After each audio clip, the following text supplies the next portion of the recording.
Hi everyone, thanks for checking out the Safe Travels podcast. My name is Joey. Today I'm at Chavez National Monument in Keene, California, and I sat down with the park superintendent, Erin Gates. We talked all about this beautiful place and how the National Park Service is more than just national parks.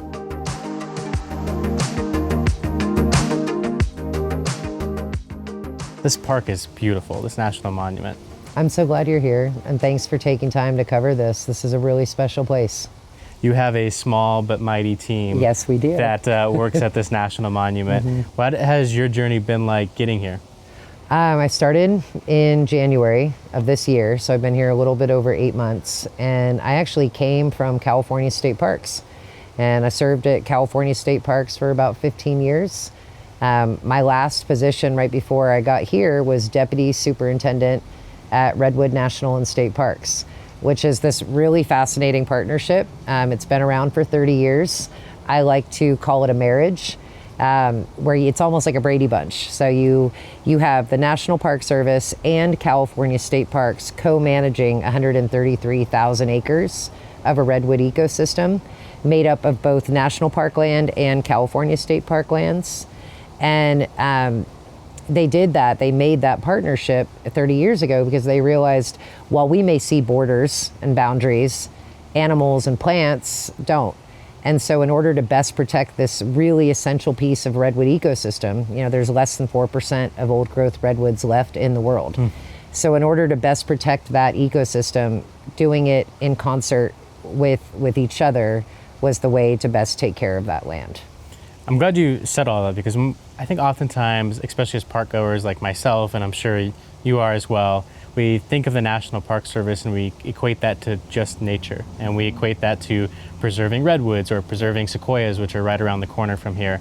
But the National Park Service does a lot more than that. And another part of that story is protecting history and protecting the figures and the stories that made up America. Absolutely. National parks, they, like we were talking about earlier, they're our cathedrals, right? They are our ancient ruins, right? They are our legacy. Whereas you go to places like Europe or Greece, you have these ancient ruins or these museums that are the history of that place. The history of this place is representative in the parks that are protected through the National Park Service and through places like California State Parks. But yeah, so many people, they equate a national park as being a place where they come to experience the awe of the tallest trees in the world, right? Or the majesty of standing on top of the Grand Canyon and realizing how small you are. But these are also places where you're coming to connect to really essential pieces of our story, our collective American story. And so whether it's, Martin Luther King or Cesar Chavez, or any of the other historical or cultural parks that national parks protect, they are an integral part of the National Park Service mission, right? Which is to preserve and protect, but also to connect people to these places and connect them to their own legacy.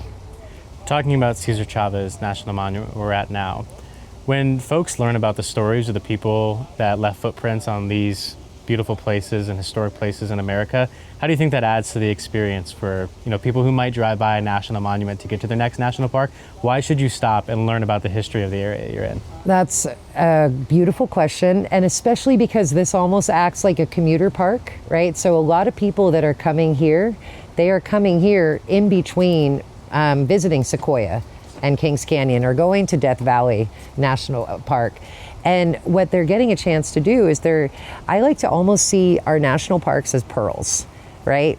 And the string that connects the pearls is understanding how each place is connected to one another. So while you may be visiting these other parks to see the majesty and the beauty, when people stop here, they're amazed at how important this story is and how little they knew about the story in the first place.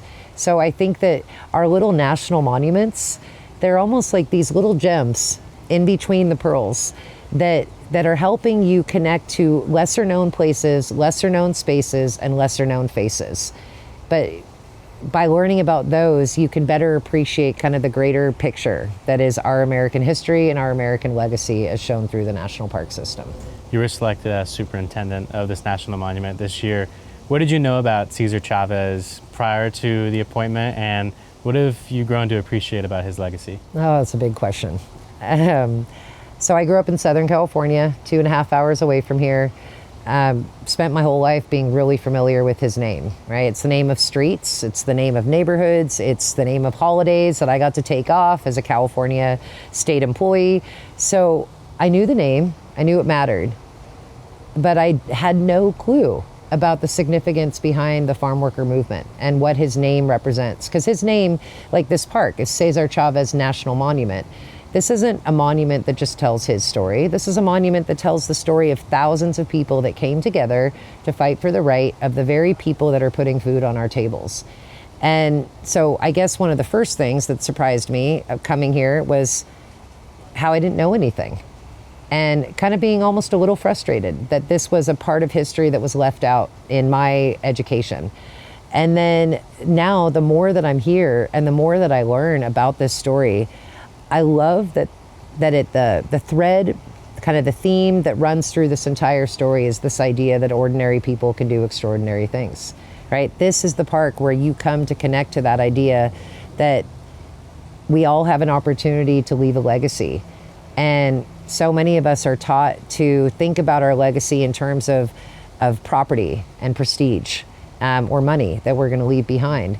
But these farm workers, they weren't thinking about that. Their legacy was about how are we going to contribute to making the lives of other people better. And Cesar, when he passed away in 1993, unexpectedly, he had no financial monetary legacy he left behind for his family. He left nothing, right? Because he was making the same amount of money that the farm workers were making, that were part of UFW, the United Farm Workers Union. The max amount of money he ever made in 1 year was $6,000 a year. The same guy that has streets named after him in every major city across the country. Yet 35,000 people followed behind his casket when he died. And his name is still revered.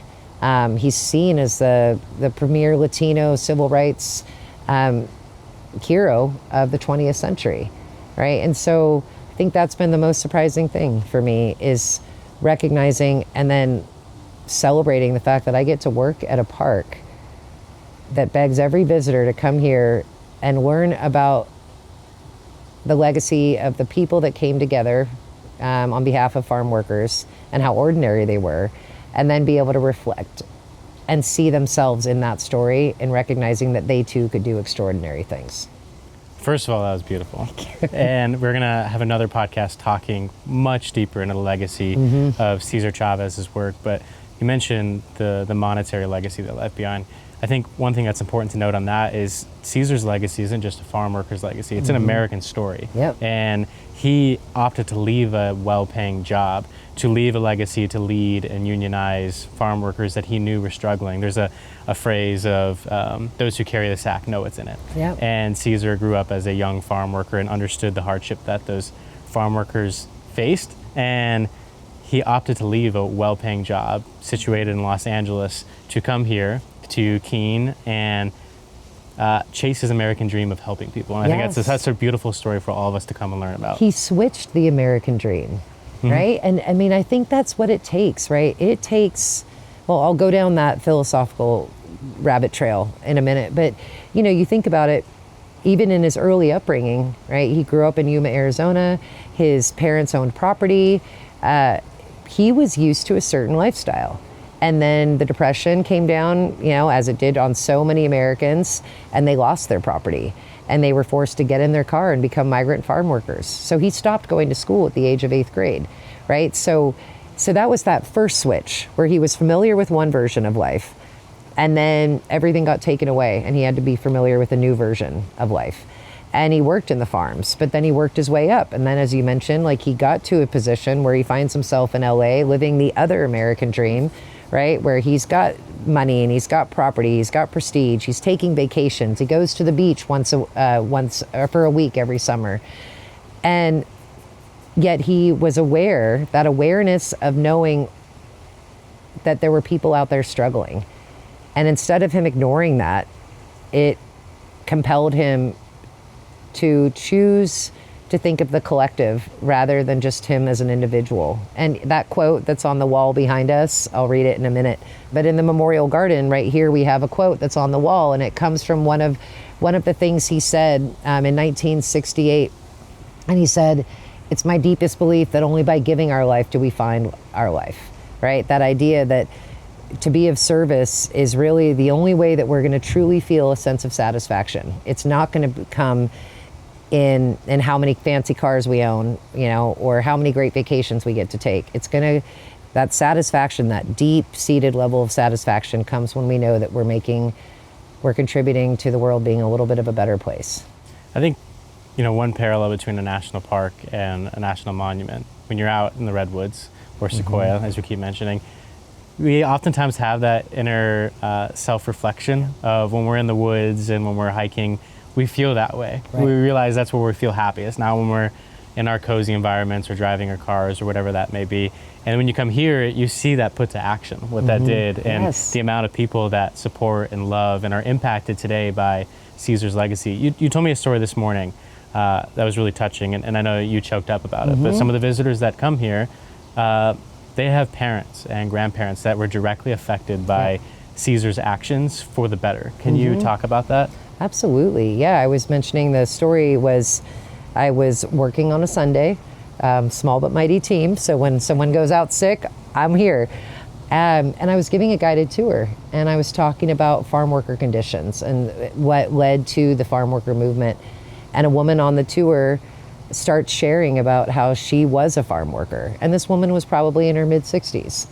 And she started to share about how she remembers not having any restrooms available on the farms where she was picking, and that it obviously was like troublesome for her as a younger woman. But she said what really affected her was seeing her mom and her grandma having to use a restroom out in nature openly, and that they would cover each other with sheets to maintain some sense of modesty and respect.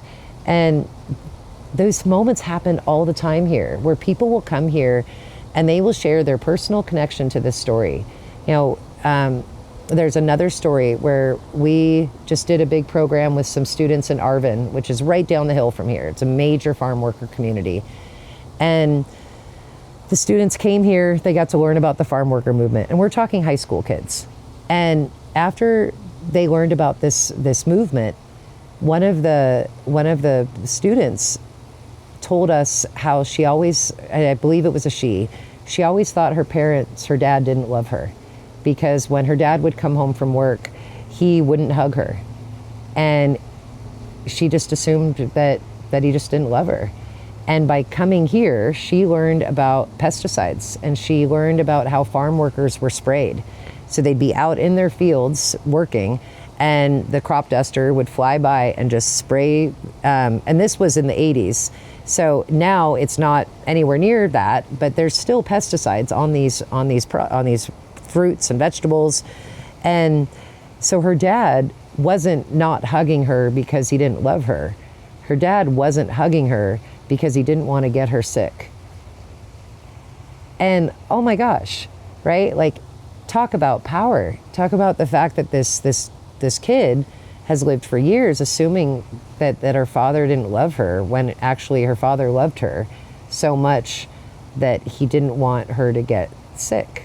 Like, that's incredible. Or another story, if I can. Please. I believe I was telling you of a colleague of mine. There's a gentleman named Cam Juarez, who's the community engagement and volunteer coordinator, I believe, for Saguaro National Park. And I met Cam a month ago at a conference, and he comes up to me and he's like, "You're the superintendent at Cesar, Chavez. You're so lucky." And I already feel honored and lucky to get to be here. But the way he said it, I was just like, tell me more, right? Like, why am I lucky? And he's like, I'm a Cesar's kid. And I'm like, okay, what does that mean? He's like, my mom was sprayed with pesticides when she worked in the farms in the Central Valley in the 80s. In the 70s. And I was born with a birth defect. And Cam had short arms. So he had arms that had never fully developed. He also was born with a heart defect. And he's like, my my son also has the heart defect. And Cesar, his last fast was for 36 days. He only drank water because he was trying to draw attention to the fact that pesticides were being sprayed on human beings. And these human beings were then, who were just trying to go out and pick the fruit and the vegetables that feed America. And then those farm workers were being affected physically with their own cancer, but they were also giving birth to children with birth defects. And Cam's like telling me that Cesar is the person that stood up for his mom and stood up for his, and told his story. And for him, that's why for Cam, this park is probably the most important national park in all 430 national parks, right? So goes back to that example of like, some of our national parks are for us to come and have reverence for the beauty and the power and the majesty of nature. But other national parks or units like this national monument, they're here to let us know of these essential American stories that some people have very, very deep connections to. And for people that don't, we give them an opportunity to gain a deep connection to it by visiting.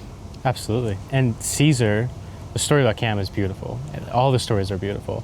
Cesar not only fought for them, but Cesar fought for, in the 70s, he picketed in San Francisco for LGBTQ rights. He was a civil rights activist more than just a labor activist for farm workers. Right. And as you mentioned in our conversation earlier, that quote that he was just, that it wasn't just one group, right? He just believed that those who were being oppressed, that those who did not have a voice, that those who were not able to live the American dream, they all deserve to have their voices be heard. And that, I think, is why he had so much great respect for Martin Luther King Jr. and the tactics that were used, is, you know, especially the nonviolent tactics that were used to help bring about that movement, is that he just believed in standing up for what was right.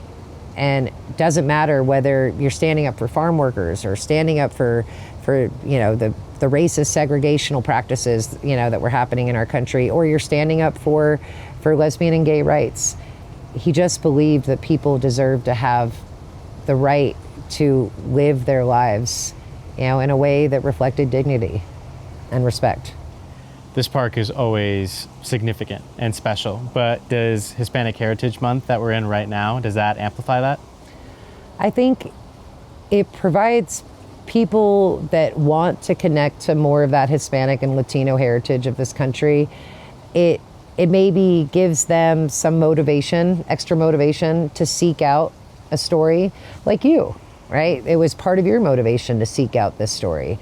And so I'm grateful for that. You know, National Park Service is telling the story of over 500 years of Hispanic and Latino heritage in this country at sites across the United States. I think what's really important that sometimes we forget is when we have these, so why do we have these commemorative months, right? That's a question. And I think we have them. I know why I think they're in place. They're in place to help bring extra attention and celebration towards stories that haven't always gotten the limelight, right? So whether it's Women's History Month, right? Or, you know, or Pride Month, right? It's an opportunity for us to connect to certain undertold stories. And the Hispanic and Latino heritage of America is an undertold story. Hard stop, right? When I grew up as a girl in California and I was learning about American history, what do you think I was learning about?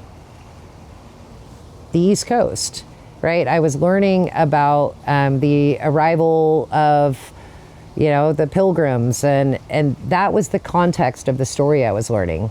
Yet I knew nothing about my own backyard, right? I didn't learn about how at the, you know, right around the same time that, you know, our Declaration of Independence was being signed, 1776 is the same time that De Anza started an expedition from Mexico that forever changed the landscape of California for our indigenous populations, right? And so the reason I'm sharing that is that I just think that oftentimes these commemorative months, what they do is they help to draw attention to components of our American story that just haven't been as elevated in the past. I love that. So we talked about why folks should come to national monuments, national memorials, other units of the National Park Service beyond just the national parks themselves. And we talked about Cesar Chavez and a little bit of his legacy. And as I mentioned before, we're going to have a much more in-depth conversation about Cesar Chavez and his legacy. But this national monument, why specifically Keene, California? What's here? What can people expect to learn about, see, and what exactly is behind us in this picture here too? So we are sitting inside of the Memorial Garden, and right behind us are Cesar and Helen Chavez's final resting place, so their gravesite. Behind that is this beautiful fountain that depicts a march, a pilgrimage. And there's a fountain that has 5 spigots where water is forever flowing in that fountain to represent the 5 martyrs that lost their life as part of the farm worker movement. So what we have here is we have this small but mighty park. Just like we have a small but mighty team, we have a really small park with a really big story. And it's located right in between all of these other big national parks that people, are seeking. And sometimes people that are seeking out these other national parks will just see the sign along the highway and they'll pull over, like the people we talked to right before we started this podcast. And I hope that rather than this being just an afterthought, I hope it becomes part of the destination, right? So meaning, of course, I would 100% understand that people are continuing to seek out the majesty of the biggest trees in the world at Sequoia Kings Canyon, or going to Death Valley National Park. But strung in between those 2 parks is this special place called La Paz, which means the peace. And it's a place where Cesar and hundreds of farm workers came, and where they were able to do what people hadn't been able to do for over 100 years, which is work together and use the tactics of other movements, use the tactics of Gandhi and Martin Luther King to create protections for farm workers that hadn't been able to have been created before. And so when you come here, it's this like beautiful, cute little experience. And I say cute in the sense of, it's not big. You could spend about an hour here and really be able to fully experience it. You have the Memorial Garden where you can pay your respects to Cesar and Helen. You have the Visitor Center where you can learn more about the farm worker movement and also have a chance to see Cesar's office as it was, when he passed, cool. Right? Yeah, really Those cool. cassette tapes, like his cassette tapes of jazz that you can see, or the books that are on his bookshelves that are from everything from operational leadership to writings of Gandhi, to macrobiotic diets, because he was a vegan and a vegetarian, to how to train his German Shepherd dogs. He had an 8th grade education, yet 3 of the 4 walls in his office are covered in books. He was self-taught. And then the last piece of this experience is getting to see Cesar and Helen's house. And while the inside of their home isn't available, there's virtual tours that you can scan when you get here and see, but you get to stand outside of the chain link fence of his home, his 2-bedroom home, 800 square foot home, where he raised he had 8 kids. When he moved here, 4 of them moved with him, right? So 4 kids, 2 parents, multiple dogs in a 2-bedroom, 800 square foot home. He lived a very humble life, right? And as we talked about before, it was not about the money, right? He left that behind. It was about the legacy of only by giving our life do we find life. That was the legacy he was leaving. So I really hope that people will take time to add this as part of their experience and to let us be one of the gems and one of the pearls and have that string that connects it is the string that connects all of us, all national park unit sites, is the fact that each place you go to is another place to tap into our American legacy. The last question I have for you, because I think it tells a really special story. Can you talk about the sons, the family's involvement in allowing the National Park Service to create this into a national monument? Yeah. So Cesar died very unexpectedly, right? He was 66. And when he passed away, he wanted to be buried next to his best friends, which were his dogs, who were buried right here. And this used to be a parking lot, right? So he was buried in this little tiny parcel of land surrounded by concrete. When he was buried here, his wife Helen went to the kids and said, "I will bury him here, but only if you promise never to abandon him and never abandon me, because I'm going to get buried next to him." And they said, we won't abandon. And when Secretary of Interior Salazar approached the family back in like the early to mid, like 2012 is when this was established, they thought, okay, right, this is an opportunity to add a second layer of protection to make sure that this property will never be abandoned, and that this property and this story will be elevated to the American story that it deserves to be elevated to, by having that National Park Service logo assigned to it. But they also weren't quite sure, because the federal government and governments in general hadn't always supported them and the movement. And so they went and visited Manzanar, and they went and visited Martin Luther King sites, and they saw how the federal government and the National Park Service specifically was telling difficult stories. And they saw that they were telling them honestly and thoroughly and openly. And that was really what sold them. Well, when we first started talking about this, you joked that I caught the Chicano bug because I was so invested in learning about Cesar Chavez. And if you want to learn more about his legacy, I highly encourage you to check out the other podcast where we go much more in depth on his story, because it's really special. But absolutely. Erin, thanks so much. Si se puede. Thank you. Thanks for checking out this edition of the Safe Travels podcast. I really hope you enjoyed it. Learning all about Cesar Chavez, his legacy, and coming to this national monument has been an incredible experience. So if you like this type of content, make sure to like, comment, and subscribe, as it really does help out our channel. So until next time, safe travels.